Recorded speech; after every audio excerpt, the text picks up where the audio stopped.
Love Across the Divide by Sebastian Reid. The autumn air carried the distant echoes of cannon fire as Eleanor Matthews sorted through medical supplies in the makeshift hospital tent. Her fingers trembled slightly as she counted rolls of bandages, but her jaw remained set with determination.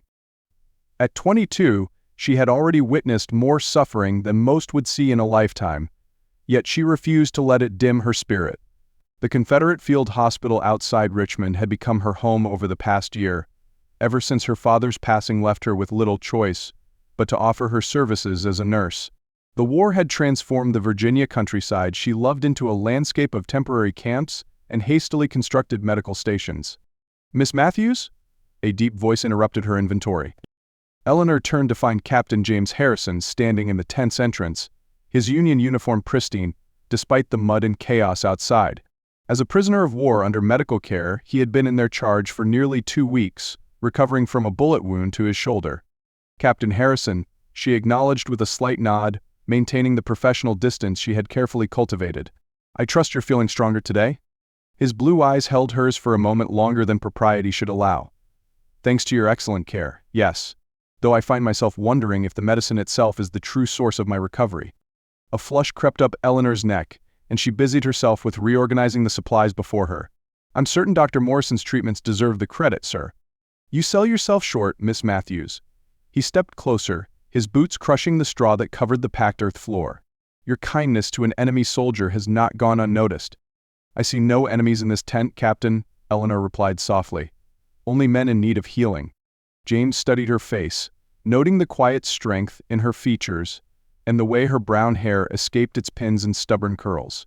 "Your compassion does you credit. Though I wonder if all your Confederate neighbors would share your sentiment." "Perhaps not," she admitted, "but I answer to my conscience first." Their conversation was interrupted by the arrival of more wounded, and Eleanor quickly excused herself to assist.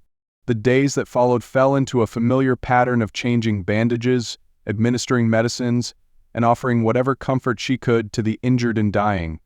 Yet she found her thoughts increasingly drawn to the Union captain. Despite their opposing sides in this bitter conflict, she discovered in him a kindred spirit, someone who questioned the senseless violence that had torn their nation apart. As James recovered his strength, he began helping where he could, reading to other patients and assisting with simple tasks. Eleanor watched him comfort a young Confederate soldier barely 16 years old, speaking gentle words about home and family until the boy's pain-filled whimpers subsided. "You have a gift for easing their suffering," she remarked one evening as they sat outside the tent, watching the sun sink behind the distant hills. "I've had practice," he replied, his voice heavy with memory. "Before the war, I studied medicine at Harvard. I intended to become a doctor, but then duty called." Eleanor finished for him. He nodded. "Though I sometimes wonder what we're really fighting for anymore. The reason seemed so clear at first." "Nothing about this war is clear," she murmured, "except the suffering it brings." As weeks passed, their conversations grew longer and deeper. They spoke of their homes, his in Massachusetts, hers in Virginia. They shared their hopes for peace and their fears for the future. Though neither spoke of it directly, both felt the growing connection between them, as dangerous as it was undeniable. One crisp morning, Dr. Morrison announced that Captain Harrison was well enough to be transferred to a proper prisoner of war camp. The news struck Eleanor like a physical blow, though she maintained her composure as she helped gather his few belongings. "I wish circumstances were different," James said quietly when they found themselves alone for a moment. "We must accept what is, Captain," Eleanor replied, though her voice wavered slightly. "The war has made choices for us all." He reached for her hand, and for once she didn't pull away. "The war won't last forever, Miss Matthews. When it ends, we may find ourselves even further divided," she whispered, thinking of the destroyed homes and broken families she had witnessed. "Or perhaps we'll build something new from the ashes." His fingers tightened around hers. "I believe there are some bonds even war cannot break." The sound of approaching footsteps forced them apart. As James was led away, he pressed a folded paper into Eleanor's hand. Later, in the privacy of her tent, she read his words, "Look for me when peace comes. Some distances are worth crossing." The months that followed tested Eleanor's resolve as news of battles and casualties continued to pour in. She threw herself into her work, but thoughts of James never strayed far from her mind. She kept his note hidden in her father's Bible, reading it often as autumn turned to winter, and winter gave way to spring.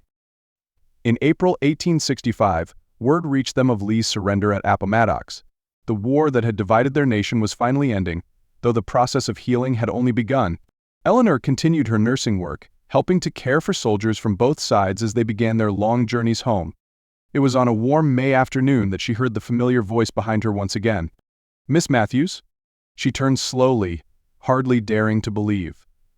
James stood before her in civilian clothes, his military bearing softened but still present in his straight shoulders and steady gaze. "You found me," she whispered. "I made a promise to myself," he replied, stepping closer. "And to a remarkable woman who taught me that compassion knows no borders." Eleanor felt tears welling in her eyes.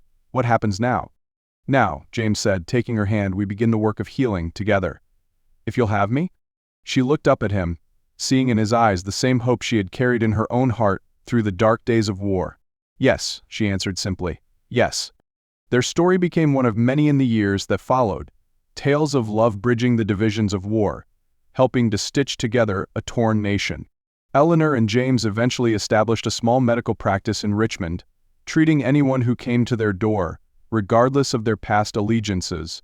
They raised their children on stories of how love could triumph over hatred, and how the bonds between people could prove stronger than the forces that sought to divide them. Their marriage stood as testament to the truth that even in the darkest of times, the human spirit's capacity for love and forgiveness could light the way forward. Years later, when their grandchildren asked about the war, Eleanor would show them the carefully preserved note in her father's Bible. "This," she would tell them, "is how peace begins, with the courage to see past our differences and recognize the humanity in each other." And James would squeeze her hand, both of them knowing that their love story was more than just their own. It was a small part of their nation's larger journey from division to reconciliation, from warfare to peace, from hatred to understanding. The war had drawn lines between North and South, but love had taught them that the human heart recognized no such boundaries. In the end, it was not the generals or politicians who rebuilt the nation, but countless ordinary people who chose love over bitterness, forgiveness over vengeance, and hope over fear.